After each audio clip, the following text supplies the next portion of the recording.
With Majora's Mask 3D, Wind Waker HD, and now Twilight Princess HD 2, it seems as if Zelda remakes are definitely in at the moment. And that's not altogether a bad thing. They're good games, and making them available to a generation that missed them is a good idea. However, I'd like to see remakes expand upon the ideas of the original rather than just port them. So that's why I'm launching this series where every day I'll upload a video detailing the changes I would give each Zelda game should it receive a remake. However, I must stress that these ideas are not the things that I would change about the original game. These are ideas I'd like to see included in a re-release, either because the source idea did not exist at the time, or because technology and time constraints just wouldn't allow it. So let's start off with the original The Legend of Zelda, exactly 30 years since it was first released. I'm actually quite surprised they never remade this game. It's been re-released a bunch of times, but the only time a remake has ever been attempted is with the BS Teleview, which I haven't played, but to my knowledge only contains about half the game because you can only play it on a timer. Oracle of Seasons was also an attempted remake, but I'm glad it didn't end that way. First off, I'd like to see a bit more story. Not a whole lot more, but something to establish and show the world beyond the text scroll. This would probably include the cutscene with Link saving Impa and a more diverse cast of NPCs, who don't all look the same and can provide some flavour text that doesn't necessarily have to be a cryptic gameplay hint.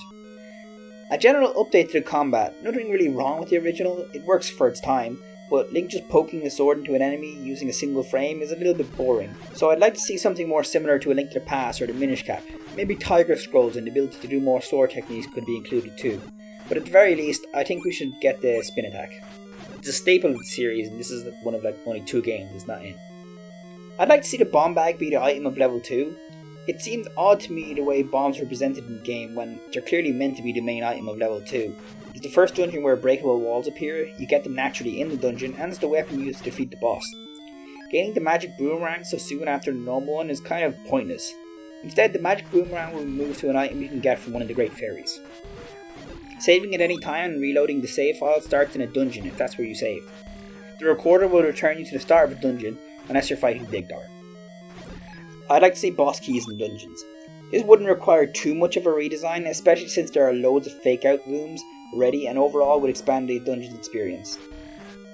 The only place I could see is possibly interfering is with Digdogger, whom you have to encounter first before getting the recorder.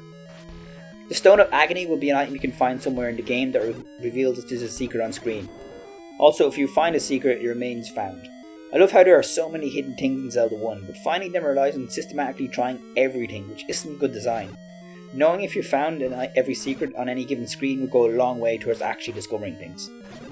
I think the Pegasus boots should be included for faster movement around the world.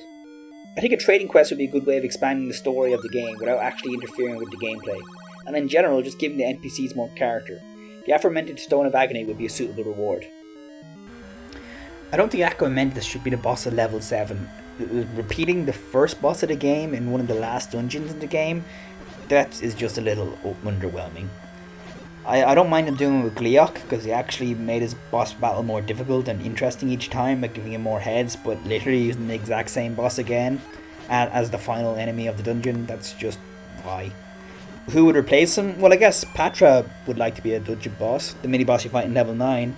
Or he could be replaced by a boss from later on in the series. There's a lot to select from in terms of bosses, both 2D and 3D, most of which could easily make very good cameos. A full set of 20 heart containers. That's the number that is kind of standard in Zelda games, and I'd like to see it brought up in all the games that didn't have 20. Pieces of heart would also be featured throughout the world instead of heart containers, though of course you still get a heart container when you beat a boss. I'd also remove any instances where you can permanently miss a piece of heart. By expanding the number of health upgrades available, it'll simultaneously make the game richer, with more secrets, and easier for those who are struggling, while still maintaining its original difficulty for those who want to challenge themselves. And that's it for the changes I would make to a Zelda 1 remake. I hope you enjoyed this video and tune in tomorrow where I'll be talking about Zelda 2.